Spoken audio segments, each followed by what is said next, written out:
आप सभी का जनता टीवी हिंदुस्तान में स्वागत है।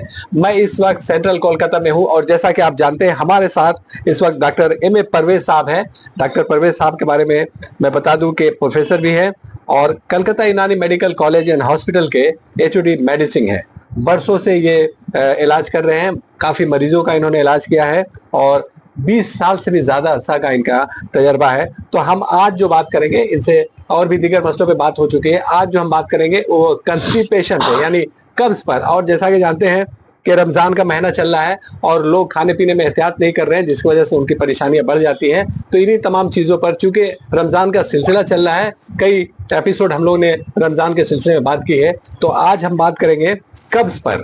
जो कब्ज की बीमारी हो जाती है, किस वजह से होती है, और इसी पे बात करेंगे। तो हमारे साथ आइए और professor doctor M A Parvez साहब की बात सुनते हैं कि डॉक्टर साहब ये बताइए कि कब्ज को आम अल्फाज में क्या कहा जाता है, इसके अलामत क्या है, असबाब क्या है, ये सारी बातें आप बताइए ताकि पब्लिक इससे कुछ सबक हासिल कर सके। अस्सलाम वालेकुम। कब्ज के माने गिरफ्त के हैं, पकड़ के हैं, हुस्र के हैं। अरबी में हुस्र है, स्वाक्र हुस्र बोलते हैं। और इसमें ये होता है कि मरीज जो है, ये कंप्लीट लाइफ स्टाइल वाला बीमारी है। इसमें मरीज जो है जब वो स्टूल यानी एजाबत करता है, स्टूल पास करता है, तो हर इंडिविजुअल का माने अलग अलग होता है। कोई हर दिन जो है दिन में 2 बार करता है, कोई हर दिन सुबह उठ के जो है स्टूल पास करता है, किसी किसी का अल्टरनेट डे में होता है। तो ये कब्ज तब बोलेंगे जब जो है वो बेकायदगी से उसका स्टूल पास हो, डिफिकल्टी हो यानी तकलीफ हो, पेनफुल हो, और उसको जो है प्रेशर यानी स्ट्रेनिंग एंगना पड़े। तो ये और जो है वो जो स्टूल पास आउट करने के बाद भी वो तसफ़ी बख्श ना हो, अनसेटिस्फैक्ट्री इवैक्यूएशन हो और कंप्लीट उसको रिलीफ ना मिले, इन सारी कैफियतों को कब्ज कहा जाता है। और तिब्बी एतबार से, मेडिकल एतबार से हफ्ता में जो है 3 दिन जो है माने कम से कम 3 बार जो है बावल का अगर मूवमेंट हो तो ठीक है, उससे अगर ज्यादा हो तो उसको कब्ज कहेंगे। यानी आम तौर पे कॉमन नॉर्मल इंसान का जो है वो उसको जो है पैखाना लगता है यानी स्टूल का हाजत जब होता है, तो वो जो है आपका जब वो बैतुल खला से आता है यानी टॉयलेट से आता है तो कंप्लीट रिलैक्स और उसको जो है सुकून लगता है। लेकिन जब कब्ज वाली कैफियत होती है तो उस कंडीशन में उसका जो है माने अनसेटिस्फैक्ट्री इवैक्यूएशन होता है। तो ये टर्म को जो है कब्ज कहते हैं। ये डॉक्टर साहब ये होता कैसे है, मतलब क्या वजह है? यानी हमारा जो इंटेस्टाइन का काम है, यानी कंप्लीट एक मशीन है अंदर कुदरत ने बना दिया है। तो हम लोग जो भी खाना खाते हैं, जो भी हम न्यूट्रिएंट लेते हैं, वो जो है आपका जो है जो जरूरत के लायक होता है, बदल मा या तहल्लल यानी वो ग़िज़ा जो है हम लोग के बॉडी को यानी मेटाबॉलिज्म इस्तेहाला के बाद जो है वो हमारे बॉडी को टारगेट ऑर्गन तक पहुंच जाता है, जो जो रिक्वायरमेंट है पूरा होता है। और जो फुजला है यानी जो वेस्ट जो है वो हमारे जो है लिक्विड के शक्ल में जो आता है वो पेशाब में आता है और अर्कियात यानी पसीने के जरिए आता है, और जो सॉलिड के शक्ल में आता है वो पैखाने के शक्ल में आता है। तो आम तौर पे जो हमारे गाल ब्लैडर हैं, हमारे जो पैनक्रियाज यानी बंक्रास हैं, हमारे जो है किडनीज हैं और लीवर हैं, वो अपना जो है टॉक्सिन्स और जो डेब्रिस उसको क्या करते हैं, डंप करते हैं इंटेस्टाइन में। अब इंटेस्टाइन में जो डंप करते हैं, इंटेस्टाइन में वहां पे 2 कुव्वत काम करता है, कुव्वत दाफिया यानी दफा करने वाला कुव्वत, पावर ऑफ इवैक्यूएशन, और एक कुव्वत मास्का मींस रोकने वाला, एब्जॉर्प्शन वाला कुव्वत। तो ये क्या करता है, जल्द अज जल्द उस फुजला को जो है बाहर खारिज कर देता है। अगर ये टॉक्सिन्स जमा रहा, पड़ा रहा, ये ठीक उसी तरह जिस तरह मोहल्ले में जो है कॉर्पोरेशन वाला जो है कूड़ा लेके जाता है, अगर 2-3 दिन डंप करता है, जिस तरह माने तकालीफ होता है, ये उसी तरह का है।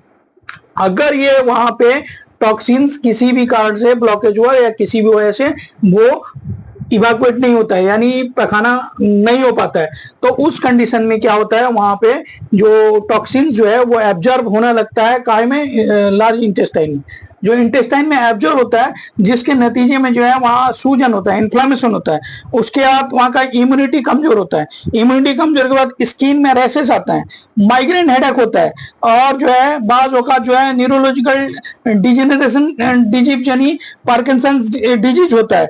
और फीमेल में जो है एस्ट्रोजन डोमिनेंस होता है, उसके नतीजे में जो है एस्ट्रोजन लेवल जो बढ़ जाता है, वेट गेन होता है, और उनका जो है फाइब्रोइड होता है, पीसीओएस होता है, ये सारी चीज होती है। उसके साथ साथ जो है वहां पे जो है सीए कॉलन भी हो सकता है। और जैसा कि सभी को पता है, इसके पहले मेरे वीडियो में था, वो जो है गट ब्रेन एक्सिस। तो यहाँ पे जो है यहाँ का इन्वायरमेंट यानी गट का इन्वायरमेंट खराब होने की वजह से वहां पे मूड भी खराब होता है, और जो है आपका जो है डाइजेशन भी खराब होता है। मूड जो है इसलिए खराब होता है कि 90% जो है सेरोटोनिन जो है वो गट से होता है, और दूसरा एक जो हम लोग को प्लेजर, खुशी, शांति और जो है खुशहाल रहने के लिए एक हार्मोन है डोपामिन, वो भी वहां से रिलीज होता है, जिसके नतीजे में जो मरीज जो है चिड़चिड़ा रहता है, डिप्रेशन में रहता है, एंजाइटी में रहता है, ये सारी कैफियत जो है उसका वहां पे शुरू होता है। उसके अलावा जो है आपका स्ट्रक्चरल जो इसका कॉम्प्लिकेशन है, स्ट्रक्चर यानी बनावटी जो प्रॉब्लम में जो है ये कॉन्स्टिपेशन के माने जो कॉम्प्लिकेशन के नतीजे में 3 चीज होता है। हेमोरॉइड यानी बवासीर जिसको पाइल्स बोलते हैं, उसके बाद में जो है आपका फीसर, फिस्टुला, और बाद में ये जाके डायबिटिक कोलोसिस यानी डायबिटिक कोलाइटिस होता है। ये जो है इसके नताइज के तौर पे होता है, और वहां पे जो है स्वेलिंग होगा और पेन होगा, ब्लीडिंग होगा, ये सारे कैफियत इसमें पाए जाते हैं। ये डॉक्टर साहब, ये तो आपने टर्म बताया मेडिसिन का, अब इसके अलामत बता रहा हूँ। अलामत भी बताइए, और ये बताइए कि क्या चीज खाने से होता है और क्या खाना चाहिए इससे बचने के। जी, मैं इसके बाद जो बता रहा हूँ वो अलामत बता रहा हूँ, यानी इसमें क्या क्या निशानियात होते हैं या इसकी वजह से क्या क्या दिक्कतें होती हैं। अलामत बताने के बाद फिर मैं असबाब बताऊंगा ये क्यों हुआ, उसके बाद मैं जो है इसका मैनेजमेंट यानी इसको कैसे हम लोग रोकथाम करेंगे वो मैं बताऊंगा। तो जो इसमें जो है अलामत, अगर कब्ज होगा तो उसके नतीजे में इंसान कभी फ्रेश नहीं दिखेगा, यानी सो के उठ के जो फ्रेशनेस लगता है वो नहीं होगा। दूसरा, काम करने का दिल नहीं लगेगा, यानी कोई काम काज नहीं कर पाएगा। पेट भारी होगा, फूला फूला होगा, पेट फूला होगा, और उसमें जो है भूख नहीं लगेगा। मतली क्या होगा, दर्द सर होगा, खाने की ख्वाहिश भी कम हो जाएगी, और डाइजेस्टिव में दिक्कतें होगी, ब्लोटिंग हो गया है, और एब्डोमेन जो है डिस्टेंडेड हो जाएगा, और पेन होगा, वहां दर्द होगा, और मुंह से जो है बदबू आएगा जिसको हेलिटोसिस बोलते हैं, मतली और कैबी होंगे। ये है इसके अलामत जी। अब जो मैं बताने जा रहा हूं वो इसके कॉजेस क्या है, यानी असबाब क्या है, कारण क्या है। इसका कारण ये हुआ, सबसे पहले जो हो गया वो है लो फाइबर इनटेक। हम जो खाना खाते हैं उसमें फाइबर्स का क्वांटिटी नहीं होता है या ना के बराबर होता है। हमेशा fried, junk food, fast food, उसके बाद में ऑयली, ये सब की वजह से ये होता है। दूसरा जो है पानी हम लोग कम पीते हैं। ये फाइबर किस किस चीज में होती है? मैं सारी चीज बता रहा हूँ, जिस तरह हम लोग का जो ग्रेन है, होल ग्रेन है, ये सारे चीज में फाइबर पाते हैं, और लीफी वेजिटेबल्स में पाते हैं, आपके जो है फ्रूट्स में पाते हैं। अब इसके लिए जो 4 जो मैंने सबसे बेहतरीन फ्रूट्स वो भी मैं बताऊंगा। अभी मुझे असबाब जो है मैं कंप्लीट कर रहा हूँ। एक हो गया लो फाइबर इंटेक, दूसरा हो गया बहुत लोग जो है आप हैबिचुअली कह लीजिए, असकत में कह लीजिए, वो लोग जो है पानी कम पीते हैं। और जब पानी कम पीने की वजह से जो वहां पे जो स्टूल में पानी रहता है, इंटेस्टाइन उसको सोख कर लेता है, जिसकी वजह से हम लोग का जो है कब्ज में जो स्टूल होता है यानी पैखाना होता है वो ड्राई होता है। तो उसमें होता है ड्राई होगा, हार्ड होगा, लंपी होगा, ये पैखाना होगा। तो उसके बाद जो है बहुत सारे लोगों का मैं भी बताया अनहेल्दी फूड, उसके बाद में सोने और जागने का जो साइकिल है उसमें बिगाड़, यानी कब्ज जिस बंदे को भी जो है सही नींद नहीं होगा उसको भी कब्ज होने के इम्कान बहुत ज्यादा रहते हैं। और बहुत सेडेंटरी लाइफ स्टाइल, यानी बहुत लोग एकदम सुस्त पड़े रहते हैं, सोए रहते हैं, फिजिकल एक्सरसाइज नहीं करते हैं, इन लोगों में भी कब्ज की शिकायत पाई जाती है।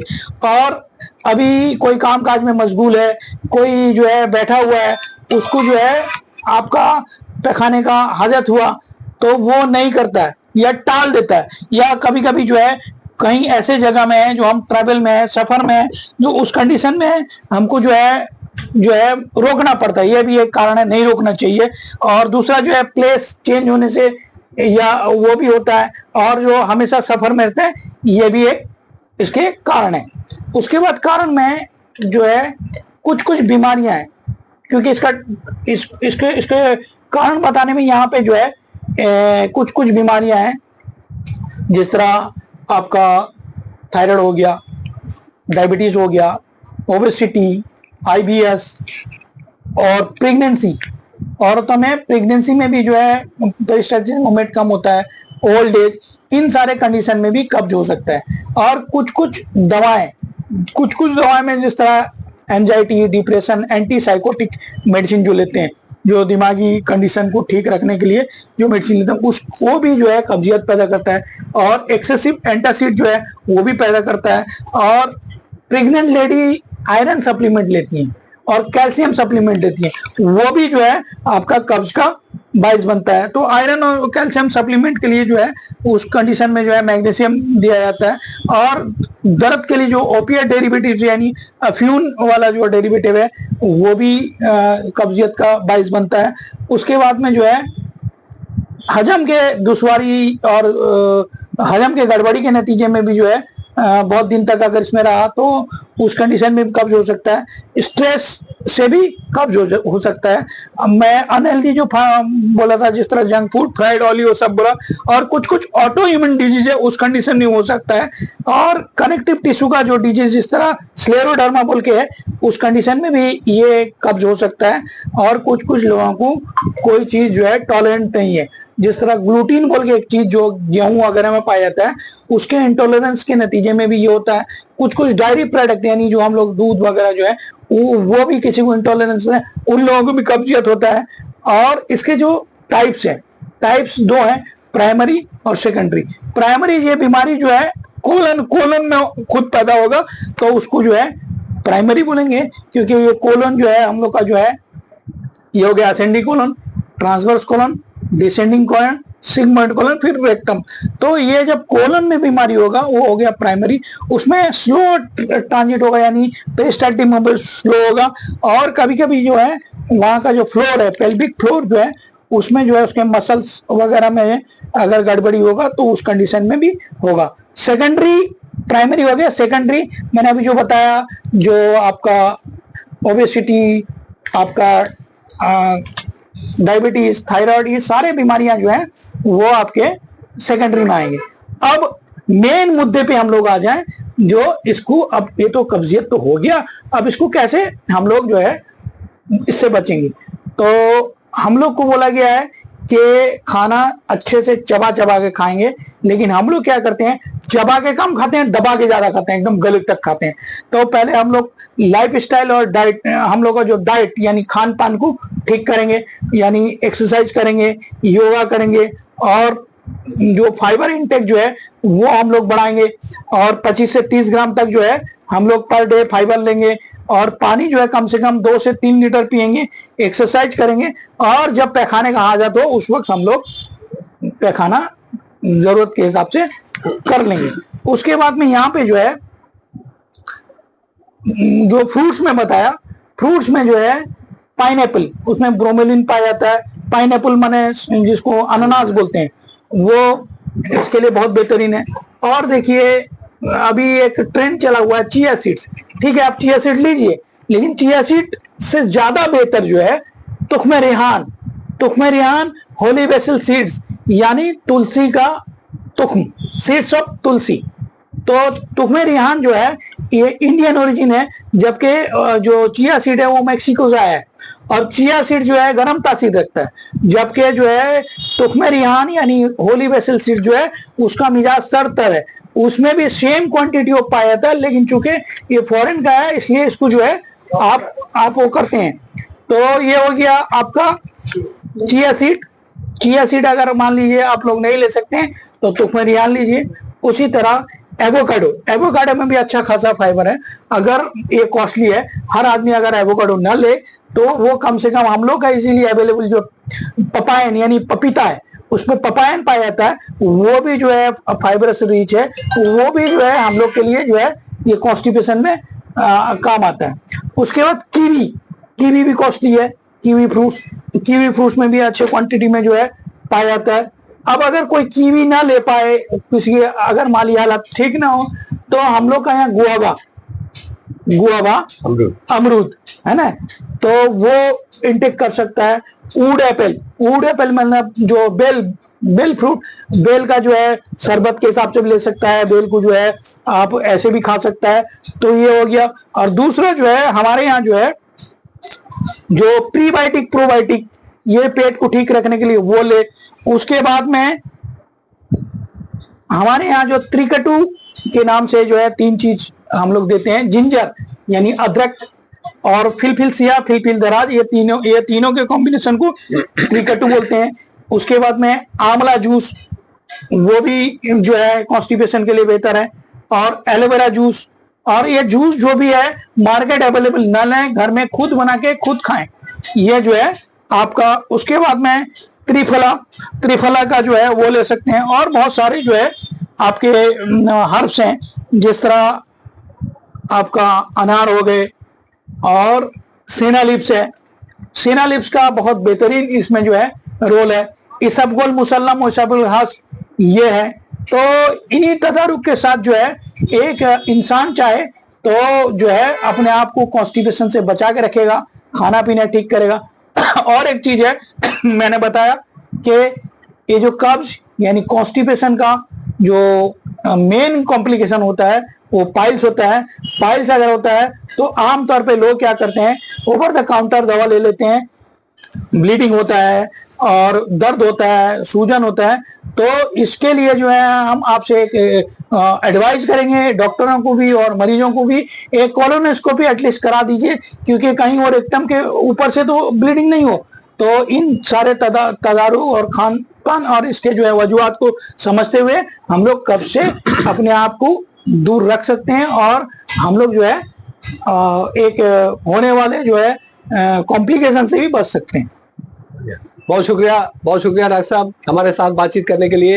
ये थे professor doctor M A Parvez साहब, और इन्होंने बहुत आसान तरीका से ये बताया कि कब्ज को किस तरह से दूर किया जा सकता है। उन्होंने ये भी बताया उसके असबाब कैसे होते हैं, और इससे इसका जो सबसे बड़ा जो असर पड़ता है इंसान का वो पाइल्स का, बवासीर की बीमारी होती है। इन तमाम चीज़ों से बचने के लिए उन्होंने बताया कि क्या खाना चाहिए। बहुत आसानी से आपको मार्केट में ये सारी चीज़ें दस्तयाब है, आप घर में बना के खा सकते हैं। इन्होंने ये भी तजवीज़ दी है कि घर में ही बनाइए, बाहर से आप ना खरीदें तो बेहतर है। तो इन्होंने बहुत आसान तरीका से और इस कब्ज के बारे में बताया। तो आप एक बार जरूर इस वीडियो को देखें, कब्ज से बचने के लिए क्या इलाज है, कैसे होता है, ये सारी चीजें इन्होंने इसमें बताई है। तो आप हमारा जो देखने वाले व्यूअर्स हैं उनसे अपील है कि वो एक बार जरूर इस वीडियो को देखें, ताकि उन्हें पता चल सके, और ये हमेशा के लिए इस इलाज को अपना भी करें, अपने पूरे परिवार, पूरे खानदान, पूरे समाज को कर सकते हैं। बहुत शुक्रिया डॉक्टर साहब हमारे साथ बातचीत करने के लिए। दूसरे अपडेट के साथ फिर मिलेंगे, तब तक के लिए धन्यवाद।